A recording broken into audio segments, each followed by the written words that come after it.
Keçirinler vatandaşlar. Bugün hava bek sıhtaladı öyde hem. Şun glastikimi takamadım hürmetlik vatandaşı. Bugün leksiyalarımızı başlayımız. Leksiyada Sadaqacı Washington'dan sözleyimiz. Bugün çesak 2021 yıl 6. ayının 10. günü vatandaşı.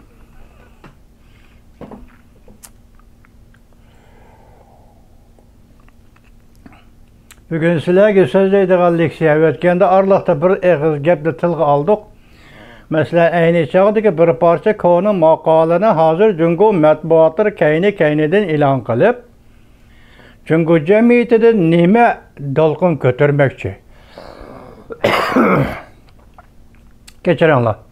Nime dolqun götürülmekçi, yoki medeniyet inqilabı qayta başlanamdı. O yoki bir özgürlüş yetib kelamdi. Muşundaq gumani fikirler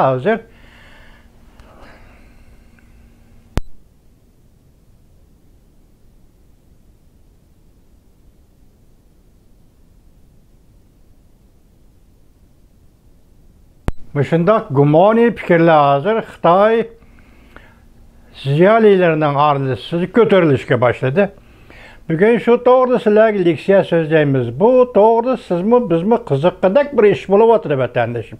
Neymiş deyseniz, xalqara besim küçüyüp gitti. Xalqara besim küçüyüp ketgende bir hükümetde, bir devlette, yoki bir partiyanın işki kısmında xilma-xil fikirler ve qarşı sadalarının o'ttirg'i chiqishi. Çünkü her bir adam, mesela bir devlette 7 daimi a'zoni desak, Merkezi Komitet Cumhuriyet Halk Cumhuriyeti'nin Merkezi Komiteti 7 adamның menfaati 7 xil. Herkes bir dep qaramang. Bular faqat o'zining menfaatini qo'g'dash meydanida turib birlik kelaydi, ittifoqlasha oladi vatan. Şuna xalqaro besim kuchayganda bundaq davlatlarning ichki qismida bo'linish, parchalanish, fikir ixtilofi, muxolifatchilik deydigan narsalarning o'ttirg'i chiqishi tabiiy bir ahvol. Çünkü bu devletning istiqboli va yoki devletning hozirgi holati bilan kelgusida qandaq birlashtirishdan iborat. Masalan, hukmronlikni qandaq saqlab qolishdan iborat nozik masalaga duch keldi. Qandaq duch keldi? Hozir bugun so'zlaydigan leksiyamizda 3 masala. Birinchi, yuqumliq virus va uning manbini izlash, manbini izlab topgandan keyin to'lab-to'lish ning besimiga duch keldi. İkincisi irqi qirg'inchilik, ya'ni etnik yo'qotish, Uyg'uristonda Uyg'urlarni etnik yo'qotish bilan xalqaro jamiyat Xitoy hukmronlarini, hukumatini ayblashga boshladi. Üçüncü, mushundaq ziddiyatlar ichida qolgan Jungo Kompartiyasining Tashqi ishlar ministrligi dunyoga etilishga boshladi. Uyg'uriston masalasi bo'yicha o'zini oqlab, yuqumliq virus masalasi bo'yicha o'zini oqlab, dunyoga etilishga boshladi vatandoshlar. Buni kishilar odatda bo'ri masallik diplomatiya, ya'ni urushqoq bo'ri diplomatiyasi dedi. Amaliyotda mush bir ikki hafta ichida bu diplomatiya, Jungoning bu diplomatiyasi gumron bo'ldi vatandoshlar. Tunigillardan hazır Reis Xi Jinping Qinghai ülkesi ziyarette buluvatıdı değildi. Başka tor betirmezden Johnson'ca nemi dedi? Sen Beijing'deki mesuliyetten kaçıp Qinghai'ye berip aldın dedi. Ama hazır Wall Kuchisi'nin bugünkü Wall Kuchisi televiziyası kanalında nemi dedi? Xi Jinping'nin bu katım Qinghai ülkesi gözden köçürüşü dikkat dedi. Bu tarafı Tibet dedi. Bu tarafı Uyg'uriston dedi. Buraylarni qo'lda ching tutinglar deganda signal berganlik bo'ladi dedi. Vatandaşım.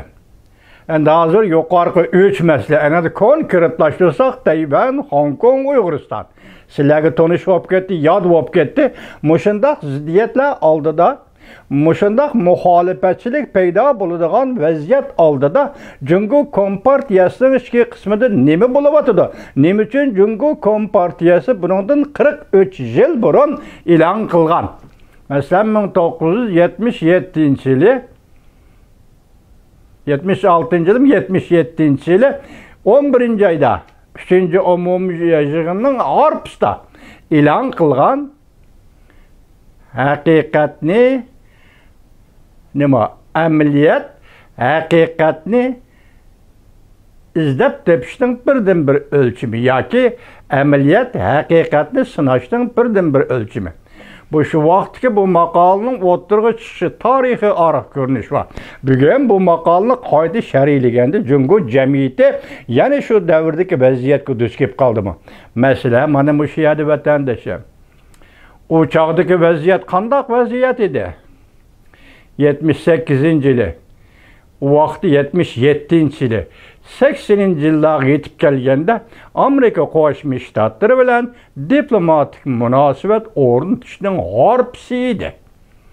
Amaliyotda bundaq vaziyat yaratish bir tarafdan aytganda Amerikaga xushomad qilish edi. Bugun Xitoy nazariyachilar buni tilga olmabdi, Amerikaga xushomad qilish edi vatandoshlar. 1977-yili Dal Amerika bilan diplomatik munosabat o'rnatish 1979-yili 1-oyning 1-kun diplomatik munosabat o'rnatdik. 2 kun Amerika xushomad qilish harbisida Jungoda bir o'zgarish vaziyati o'zgarish hosil qilish. Buguncha 43 yil o'tdi. Amerika boshchiligidagi g'arb dunyosining besim oldida Iroq yo'qotish bilan besimga duch kelgan. Yuqumliq virus bilan besimga duch kelgan Jungo Kompartiyasi endi shu vaqtki maqolani ko'tarib olib chiqib Amerikaga xushomad qiladigan o'rnin qolmadi. Vaziyatni yumshtay, Jungo masalasini yumshtay deydiganga endi Amerikaga so'zlaydigan o'rnin qolmadi, yuzin qolmadi, asosan qolmadi Jungo Kompartiyasi tugadi. Eng oxirgi tugash momenti 6-oyning 6-kun Tayvan. C-17 belgilik aeroplanning 3 soat Tayvanda to'xtab qaytib kelish. Mana shuning bilan seningga undash belgisimi qo'yilib bo'ldi, endi qo'yilgan savol belgisi yo'q. Biroq gap 7-oyning 1-kuni partiya qurilganligi 100 yilligi. Hatto senda hozir yurak oldi bo'lib ketib, vaziyatdan cho'chib ketib, qo'rqib ketib, hozirgacha aytganda Kompartiya qurilganligining 100 yilligi to'g'risida mamlakat ichida hech qanday tashviqot davrini ko'tarolmadi. Targ'ibot davrini ko'tarolmadi. Shuningga ko'ngil bo'lgida ko'ngil yo'q. Ko'ngilga orom yo'q. Vaziyat mushiyaga keldi. Endi konu maqolani e'lon qilishdan maqsadingiz zodi nima? Biz tövəndi vatandaşlara muşunu topshirimiz leksiya o'rnida vatandaşlar.